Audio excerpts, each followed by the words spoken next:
Есенин. Сергей Есенин. Поет зима, аукает, мохнатый лес баюкает, что звоном снега, кругом с тоской глубокую плывут в страну далекую седые облака.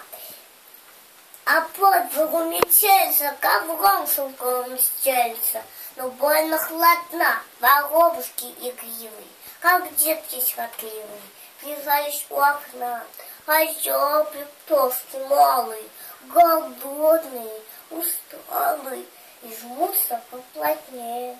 А вилку бешено стучит по ставням свесно. Здесь все сильней. И дремлет тоски нежной от этих вихрей снежных у мерзлого окна. И снится им прекрасно, в улыбках солнца ясных бросается весна, весна.